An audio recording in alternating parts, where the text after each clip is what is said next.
First of all, IP addresses. IP addresses is logical addresses, meaning that they are not hard-coded into our network card, and they can thereby be switched from day to day, meaning that the IP address that one of your devices have today maybe not be the address that it has tomorrow, because your router may be giving another device that IP when your device disconnect from the internet. And also the IP address that you have at your internet service provider can also be changed, but that is a bit more difficult to do. So as you see in the picture right here, we have different IP addresses. We have our IPv4 address, which is this one right here, and we have our IPv6 address right here. And as you see, there is a clear difference between the two of them. So we're going to see what that difference is. But first of all, you need to understand that there are public and private IPs. So the private IPs are the ones that are internally in your network. So if you have a computer or any device connected to your router at your home, they all have a private IP, meaning that it is your router that gives out these IPs. And most likely these IPs will look like this right here. As we see, we have these two computers and they share similar addresses, where this is ending at 100 and this is 101. And then all the traffic internally on your network is controlled by your router based on the IPs that has been distributed in the DHCP.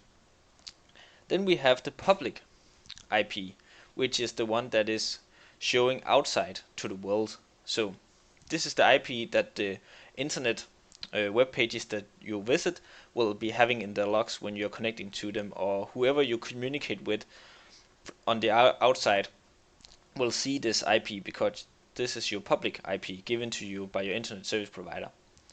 So this is the difference between the public and the private IP. So if you do a scan on your network and see all these internally IPs, and then you go to the watchmyip.com or some similar site, you will see that even though you see that your computer have this address, this is the one that is getting showed to the outside world. But let's get into the IP versions. This is IP version 4, which is the old version, and it is currently being changed so that it will be moved over to IPv6 on the wider internet and not necessarily internally. Because an IPv4 version consists of 32-bit addresses, meaning that we have 32 bits, and that is because our computers can only understand binary language, meaning ones and zeros, where if you have a 1, meaning that it is on, 0, it is off. Similar to your lightning switch, it can be on and off, and that is really down in the basic what a computer understands. So an IPv4 address is divided into 4 sets of 8 binaries. So for example, this is an IP address, and this right here corresponds to an address similar to this one, because this has been translated into the numbers, whereas these represent the binaries. So this is down to the basic binary address of our IPv4 version. So let's have a look at how this is translated from clear binaries into the 4 sets we saw before. So now we have our binary address right here with 4 set of 8 binary. Then we're using this little template to translate it into the numbers that we saw in our address, and which is the ones we are seeing when talking about IPv4. So we just take these binaries, add them into this right here. I'll just make it a bit smaller, like so. Then we simply just say 1, because the first one is 1. Then we say 1. Then we have a 0. Then we have a 1 and a 1, and we have a 0, and the last twos are 1s as well. So now these right here match the first set of 8 right here. Then what we have to do is simply just to add these together.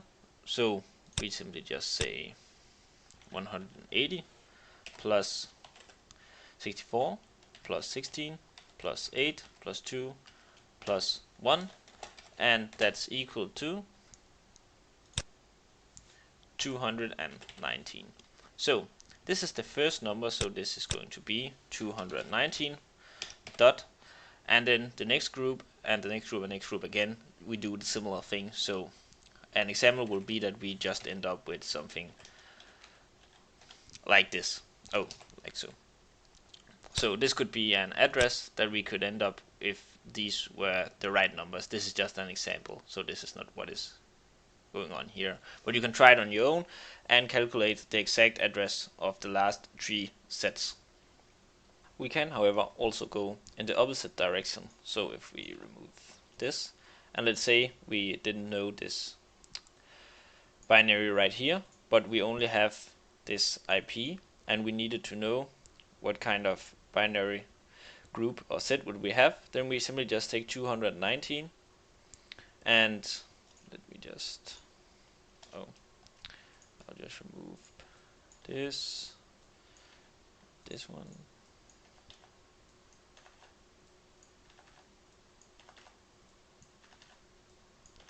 like so, and then we simply just say 219. Can 219 be within 128? Yes, it can. And then we simply subtract 128 from 219.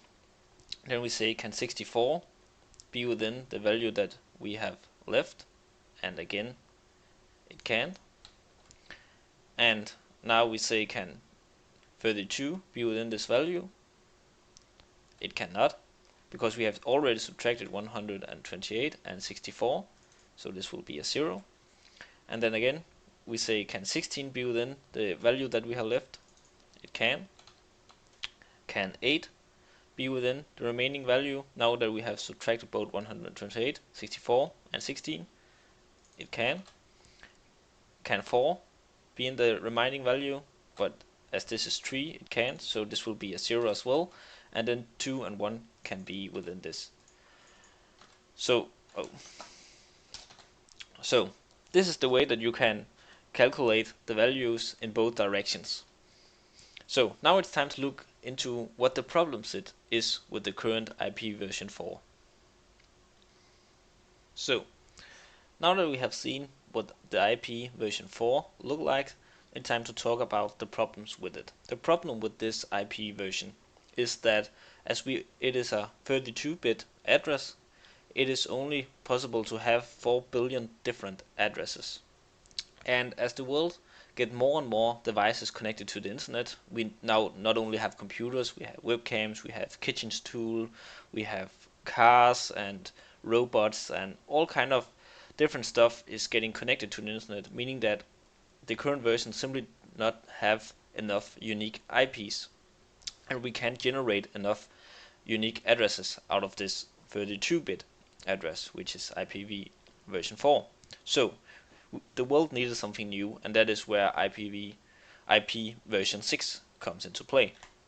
So as you might remember from the first slide, we saw an IP version 6, which is this one right here, and instead of being of 32 bits, this is 128 bits, and it is based on hexadecimals, and we can have trillions of unique addresses in this 128-bit address range, because each of these characters is based on a 4 binary group, and we will head over again to see how such is generated in hexadecimal.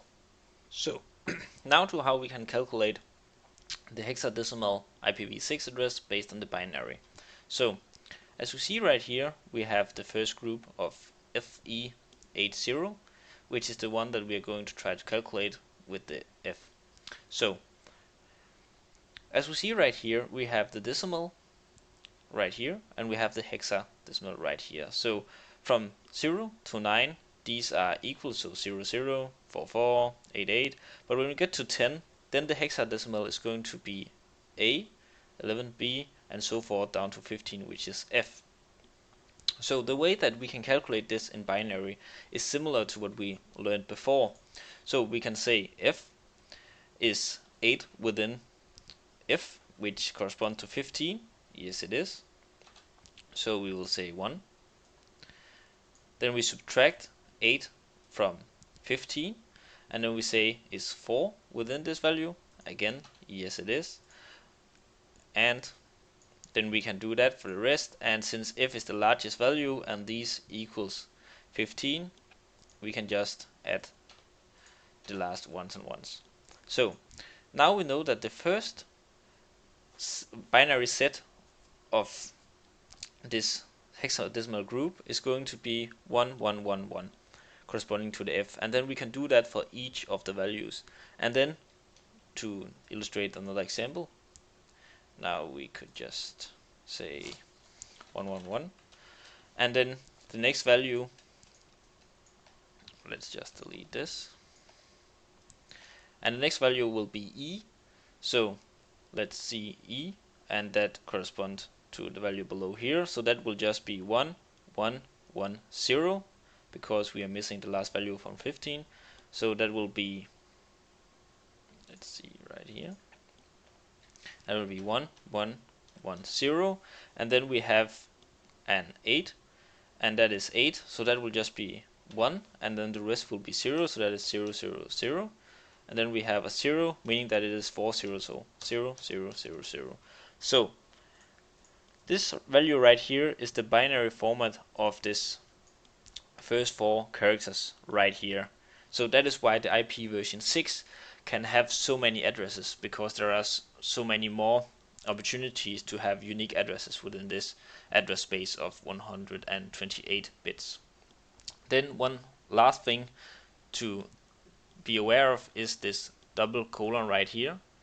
So if you see an address, for example what we have in the picture, and then colon like this, and then it continues, then it means that, because as you see right here, this is not 128 bits, because the address is much longer if it is filled with all the values. But when we have two colons like this means that from this point on to the next point right here, it should just be filled with zeros. And that is done for us to not have such long addresses, but we can utilize this feature just to remove all the zeros from the address space. But our computer will know that there should be the remaining values up to 180 bit. When looking at this length, it should just be filled with zeros. So this was IPv4 and IPv6.